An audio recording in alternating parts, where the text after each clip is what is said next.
여러분 안녕하세요. 정은입니다. 봄이 되면서 요즘 곳곳에 포세일이나 오픈하우스 사인을 쉽게 볼 수가 있는데요. 임대료가 큰 폭으로 오르면서 무리해서라도 집을 사야겠다는 분이나 또 부동산 가격이 더 하락하기 전에 집을 팔려고 내놓은 분들이 많은데 과연 어떤 게 맞는지 부동산 전문가 마이클 박 중견을 모시고 좀 더 자세한 내용을 알아보도록 하겠습니다. 안녕하세요. 안녕하세요. 네, 제가 사실 오프닝에도 말씀을 드렸는데 주변에 많은 분들이 지금 좀 약간 주춤하고 아니면 좀 하락하고 있는 그런 시기인 것 같은데 과연 이때 집을 사도 되는 건지 아니면 조금 더 기다려야 되는 건지 고민하시는 분들이 많거든요. 실제로는 어떤가요? 가장 몇 네. 번씩 말씀드렸지만 미래는 알 수 없죠. 내가 이거를 사가지고 순수한 투자용이냐 아니면 내가 들어가 살 거냐부터 먼저 구분을 하실 필요가 있습니다. 목적을요. 제가 이제 네. 처음 만나는 고객한테 그걸 여쭤보면 두 개 다라고 그래요. 그렇죠. 이왕이면. 들어와 살면서 가격도 많이 올라오고 그렇지만 한쪽이 어느 정도 우선을 주는 게 맞다고 생각하는 게 거기에 따라서 내가 집을 살지 말지와 그리고 어느 지역에 어떤 가격대에 살지를 어느 정도 좀 영향이 있기 때문에 결정을 해야 되겠다고 생각합니다. 네네. 가장 중요한 거는 저는 이제 항상 거주용 주택은 제1 목적이 말 그대로 거주용이잖아요. 네. 투자용이 아니고 집이 있어서 뭐 또 한 채 더 사거나 콘도를 또 사가지고 렌트를 주는 건 얘기가 좀 틀립니다. 다른 각도에서 봐야 되겠지만 주택은 내가 살 집인데 그래서 그런 관점에서 볼 때 일단 우리가 살고 있는 광역 토론토 그러니까 뭐 그레이트 메트로 에리아, 그레이트 홀스 에리아 이렇게 얘기하잖아요. 네. 그 지역에서의 특성을 좀 보셔야 되겠습니다. 캐나다의 전체적으로 보면 아시다시피 이게 많이 나온 얘기인데 이민이 계속 들어오죠. 네. 특히 광역 토론토에는 그 중에 한 45%, 50% 들어옵니다. 앞으로 수년 동안에 정부에서 나온 이미 계획이 현재의 이민 코타보다 훨씬 더 많이 늘려 30만 명 이상을 늘리게 돼 있죠. 그리고 또 하나는 그러는 와중에 토론토가 미주 전체, 그러니까 노스, 사우스, 미드, 멕시코 다 해서 네 번째 큰 도시로 성장을 했습니다. 이미 시카고를 뛰어넘었습니다. 경제. 그렇죠. 경제 규모에서. 인구는 계속 들어오고. 그러다 보니까 제가 그런 고민을 하는 분들한테 토론토가 이렇게 특히 투자성을 걱정하시는 분들은 토론토가 이렇게 이민이 계속 들어오고 성장하지 않는 도시라면은 이거는 얘기가 좀 달라진다고 말씀을 드릴 수 있습니다. 그렇지만 이게 분명한 사실이고 또 미국의 큰 주요 대기업들도 오고 앞으로 이제 인프라도 상당히 대중교통도 확실히 투자할 수밖에 없는 것이고 그러다 보면은 토론토 도시 자체의 가능성이 아직도 굉장히 많고 계속 성장하는 도시잖아요. 네, 맞습니다. 이미 다 이제 세틀다운된 도시가 아닙니다. 그런 점에서 봐서는 그걸 관점으로 이제 투자를 하셔야 되겠고 그러다 보니까 너무 투자성보다는 내가 이제 주거용으로 그럼 나한테 맞는 그러니까 이자율이 앞으로 0.5, 0.75까지도 한 1년에서 1년 반 사이에 올라갈 거를 감안한 수준에서 스트레스 테스트를 하는 이유가 있잖아요. 정부가 그렇죠. 걱정이 돼서 하는 건데 그래서 그런 관점에서 맞추어서 주거용이라면은 결론적으로 얘기하면 앞서 말씀드리면 집을 사시는 게 맞다고 생각합니다.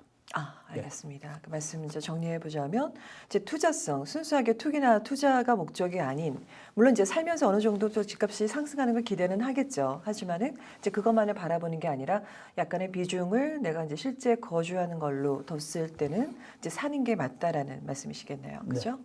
그러면 제가 사실 개인적으로 참 궁금했던 얘기기도 해요. 이렇게 광고에도 많이 나와 있고요. 길거리 지나가면 아직까지도 이 프레젠테이션 센터라든지 이제 분양 콘도들이 우후죽순 아직도 많단 말이에요. 그러면 과연 이 분양 콘도는 그렇다고 해서 가격이 좀 떨어졌느냐? 그것도 아니고 어느 정도 그 이상을 치고 있고 사람들이 아직까지 몰리는 이유가 있다라면 이런 제가 생각하는 약간의 그 갭이 있는 것 같아요. 현실과 어떤 차이가 있는 건가요? 실질적으로는. 프리컨스트럭션이라고 부르죠. 분양 건도를. 신규 그러니까 작년 한 1년 반 정도의 그 기간을 보면은 제가 보기에는 작년 한 여름, 봄이 좀 지나면서 그때부터 갑자기 더 분양 가격을 확 올렸습니다. 더 많이.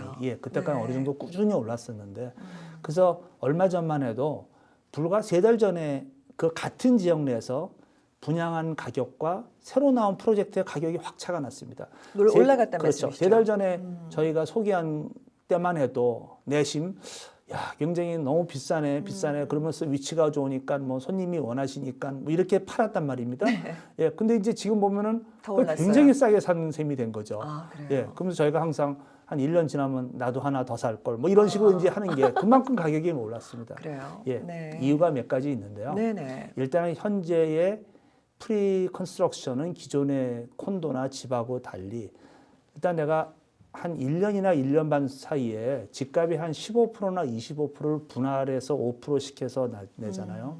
그 점이 무슨 뜻이냐면은 네. 당장 내가 집을 사야 되면 현금으로 사시지 않는 이상 모기지를 얻어야 되면 이제 제재를 받는 스트레스 테스트에 전혀 관련이 없죠. 스트레스 네. 테스트는 5년 나중에. 후에 그때까지 스트레스란 제도가 있다고 가정하에 4년 후, 5년 후에 클로징할 때 걱정하면 되는 것이고 네. 그리고 지금 아까 앞서 말씀드린 대로 토론토의 집값은 꾸준히 보면 계속 올라간다라는 가정하에 4년 후, 5년 후 되면 집값은 지금 기존의 프리컨스트럭션의 가격이 주변의 다른 비슷한 지역에 비슷한 수준의 지은 지 그리 오래되지 않은 5년 미만 정도의 콘도 가격에 비해서는 항상 최소한 15%에서 20% 비쌉니다. 네. 그럼 처음 프리컨스트럭션을 접하시는 분들은 아니 내가 네. 5년 후에 사는데 왜 비싼 가격을 주고 사느냐 들어가 살 수도 없는 거를 그렇죠. 제일 큰 이유는 4년이나 5년이라는 시간이 갖고 있는 기간이 가진 것이 투자성에 큰 영향을 미친다는 것이죠. 그렇겠네요. 4년, 5년이 지나면은 땅값이 상승할 것이고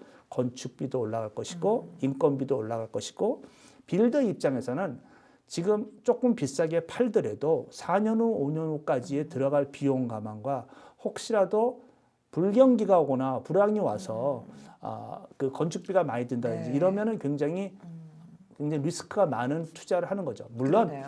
일단 75%를 팔게 정도만 팔면은 그다음부터 은행에서 공사비가 나오기 때문에 빌더의 리스크는 거의 끝난 것입니다.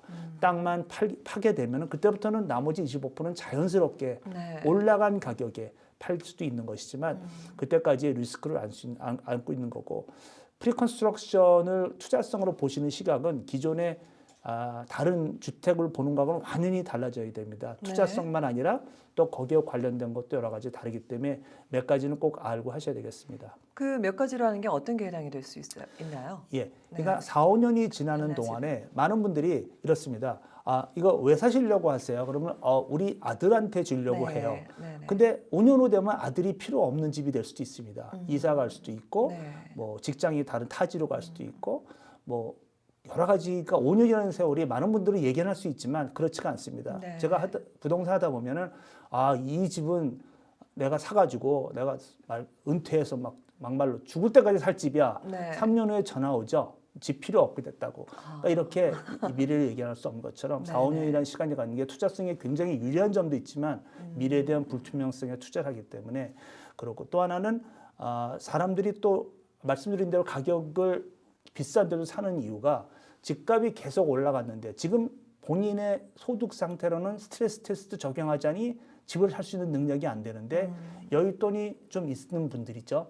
어디 다른 데 투자하기보다는 그래도 부동산이 최고의 투자라는 데 확신을 가지시는 분들은 투자를 해놓지 않으면 집값은 계속 올라가는데 그렇죠. 잘못해서 못 사놓으면은 영원히 이런 집도 하나 못 살게 된다는 불안한 심리가 작용할 수밖에 없습니다.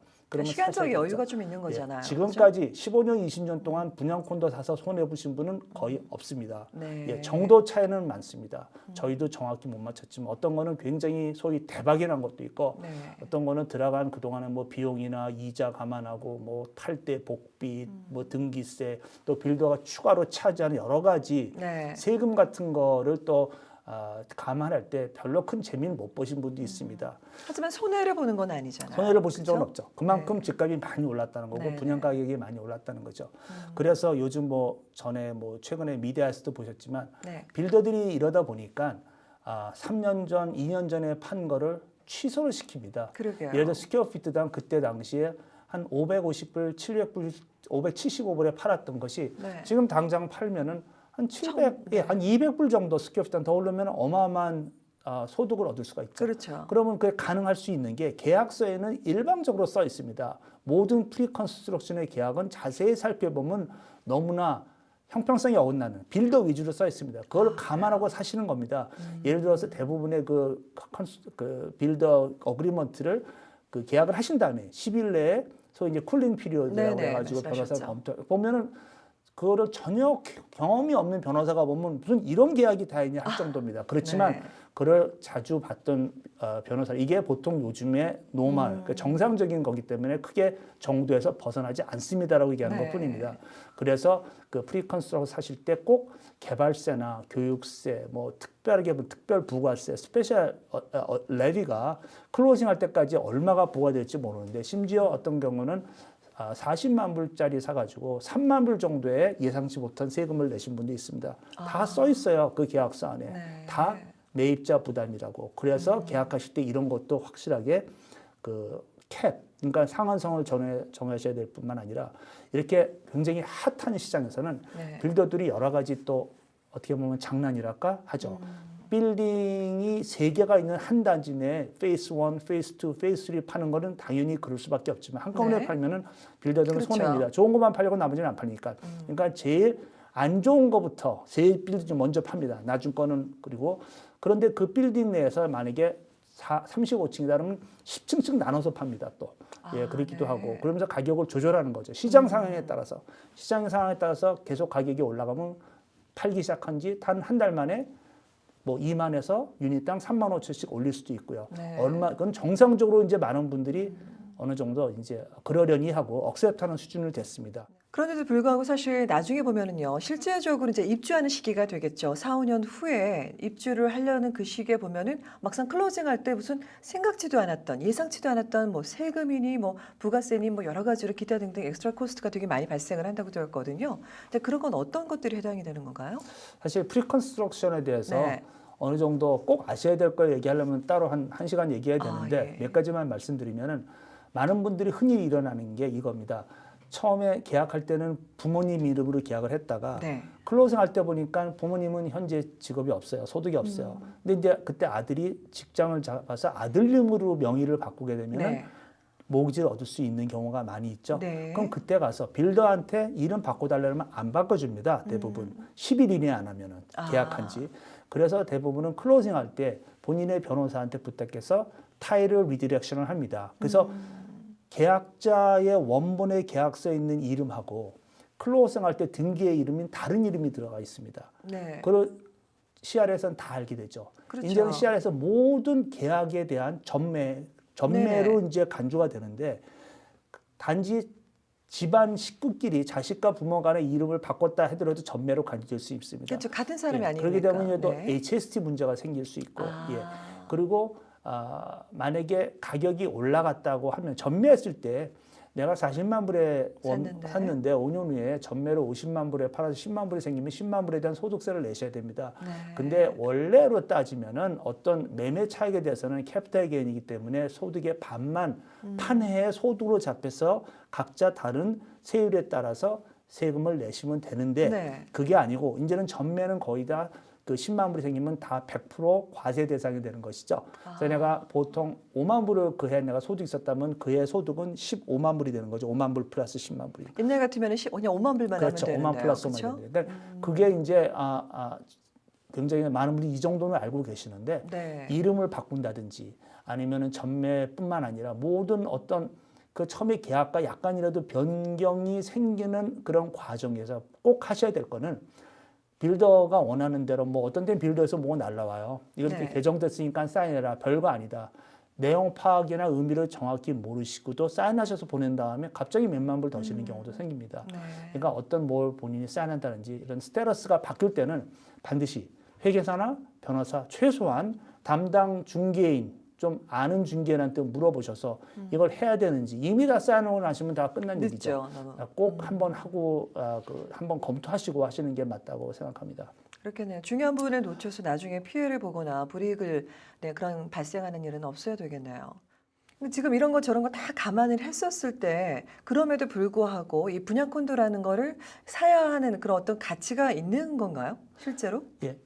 지금 당장 필요 없고 4년, 5년, 6년 후에 그때 필요하신 있어야죠. 분들은 딱 적합한 상품이 되겠죠. 네. 뿐만 아니라 많은 돈이 들어가지 않고 그 돈을 10만 불, 15만 불을 예를 들어서 탄 다음에 5년이 지나면 가격이 올라가고 지역적으로 굉장히 발전하고 앞으로 지역적으로 이 지역이 훨씬 더 좋아지고 값어치가 상승된 지역이라고 네네. 생각하거나 또 빌더 레피테이션 이런 걸 보시면은 아직도 분양 콘도는 값어치 있다고 생각합니다. 네. 단지 그 누가 지었는지 어느 지역인지 분양 콘도를 사실을 판단하기 위해 투자성을 판단하기 위해서는 굉장히 여러 가지 면에서 면밀하게 살펴보셔야 됩니다. 그렇죠. 뭐 위치, 예. 교통 예, 뭐 여러 가지가 그냥 있겠죠. 뭐 광고 많이 나오고 네. 우르르 몰리니까 사셔서는 안 되죠. 그러니까 굉장히 많은 프로젝트가 나올 것이고 당분간 계속 나오기 때문에 하나하나 검토를 잘 하신 다음에 결정하시는 게 맞다고 생각합니다. 그럼 검토할 때 지금 말씀하셨는데 검토할 때 하나하나 예를 들어서 이제 시기적으로 나는 뭐 동시에 입주할 수 있는 분양 콘도가 그 인근에 여러 개가 나왔다면 그 기준을 내가 어떤 걸 해야 될지 그 기준을 둘 때 가장 주안점으로 둬야 될 것은 어떤 게 될 수 있을까요? 부동산은 무엇보다도 위치입니다. 네. 로케이션이 첫째고 그 다음에 보셔야 될 게 빌더, 그 다음에 안에 레이아웃, 이 가격이 시세에 맞는 가격인지 그 다음에 맨 마지막에 보실 게 안에 인테리어에 뭐 피니시가 좋은지 마감재가 좋은지 어메니티가 좋은지 그거는 사실 영향은 있지만 가격에 제일 큰 영향은 아니죠. 그걸 면밀하게 우선순위를 또 네네. 보셔야 되겠습니다. 네. 잘 알겠습니다. 그럼 이제 지금까지는 이제 집을 살려는 경우를 말씀해 주셨고요. 저희 제목에도 있지만 집을 지금 자꾸 하락세인 것 같은데 내가 손해보는 거 아니야. 뭐 진작 팔았으면 조금 더 내가 차익을 많이 남겼을 텐데 하시는 분들, 아쉬워하시는 분들이 있는데 과연 팔려고 계획을 하시는 분들은 지금 같은 시기에 팔려고 이렇게 내놔도 되는 건지 매물로 아니면 좀 더 기다려서 좀 상승한 이후에 그걸 기대해 보고 해야 되는 건가요? 어떻게 전망할 수 있을까요? 물론 똑같은 의문이 되겠지만 가격의 하락을 반등하는 대표적인 그 비즈니스 중에 하나가 그 부동산이라고 있잖아요. 리얼스테이트는 그렇죠. 시클리컬 네, 비즈니스인데 그 말은 뭐냐면 언젠가는 큰 폭의 하락은 옵니다. 폭등도 올 것이고 아무도 못 맞히잖아요. 그렇기 때문에 언젠가는 하락이 오는데 과연 그 하락 시기가 내년에 올지 10년 후에 올지는 모르죠. 네. 그때 가서 10년 후에 30%가 가격이 빠질 수도 있겠죠. 그러면 10년 동안 기다렸다가 렌트비 다 내고 그리고 가격이 10년이 지난 동안 많이 올랐다가 30% 떨어져 봐야 불과 3, 4년 전의 가격으로 돌아갈 수 있는 거죠. 그러니까 아무도 못 맞히기 때문에 그거에 연연할 것이 아닙니다. 그래서 투자용이냐 주거용이냐를 분명히 가리셔야 될 것 같고요.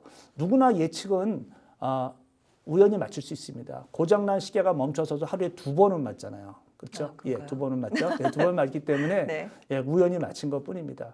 그렇지만 토론토, 캐나다의 광역 토론토가 가지고 있는 큰 장점이 부동산 투자에 크게 기대를 해도 좋다는 게 가장 큰 요인이고 네, 그리고 네. 필요한 집은 사줘야 되고 내가 사는 집에 대한 집값이 올라가는 거는 단 1불도 세금을 안 낸다는 어마어마한 장점이 있는 거기 때문에 네, 네. 그거에 감안하셔서 사시는 게 맞습니다. 어떻게 누가 이러시더라고요. 집은 필요할 때 특히 내가 들어가 살 집은 필요할 때 살면 되고 필요 없을 땐 팔면 된다. 이게 참 정답이네요. 예, 바보 같은 얘기지만 네. 맞는 얘기고요. 그러네요. 더더군다나 다운사이징을 하시는 분은 아직도 집값이 더 올라갈 수도 있고 떨어질 수도 있지만 과감하게 다운사이징을 하셔야 되는 게 맞는데 단 한 가지 150만 불짜리 집을 팔고 80만 불짜리 투베드룸을 가시려면 보니까 옛날에 60만 불 했던 게 80만 원이 됐고 내가 150만 불짜리 집은 180만인 게 150만이기 때문에 굉장히 네. 어렵죠. 그거 네. 생각하면 양쪽으로 손해 보실 수 있지만 네. 그게 더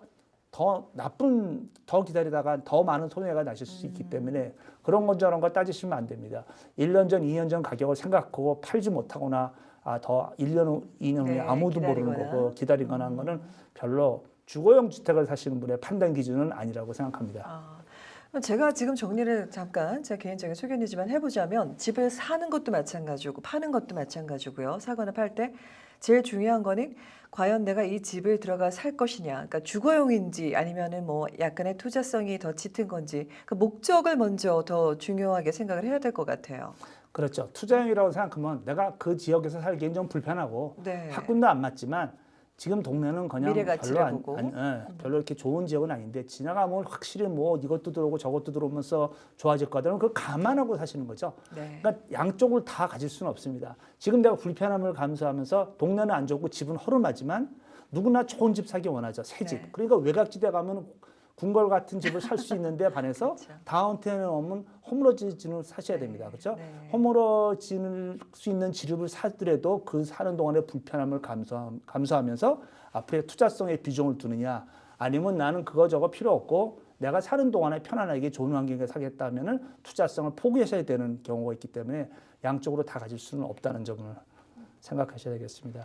이 부동산이라는 게 이게 저희가 공부를 하고 또 정보를 들으면 들을수록 더 어려운 것 같아요. 이래야 되는지 저래야 되는지 항상 뭔가 둘 중에 하나의 어떤 선택의 기로에 서 있다는 그런 느낌이 크고요. 제 오늘 말씀 중에 가장 인상 남았던 거는 아까 어느 지인이 말씀하셨다는 필요할 때 사고 필요 없을 때 파는 게 가장 현명한 방법일 수도 있겠다는 생각이 듭니다. 네, 네, 오늘 말씀 감사합니다. 네, 감사합니다. 끔찍한 놀속 참사가 일어난 지 벌써 한 달이나 지났지만 아직도 그 충격에서 벗어나지 못한 채 가슴 아파하는 분들이 많은데요. 주어진 하루하루에 감사하며 매 순간 후회 없이 최선을 다해 살아가는 여러분이 되시기 바랍니다. 그럼 저는 다음 이 시간에 다시 찾아뵙겠습니다. 지금까지 시청해 주신 여러분 고맙습니다. 감사합니다. 네. 헤어 협찬 김은한 헤어살롱 제공입니다.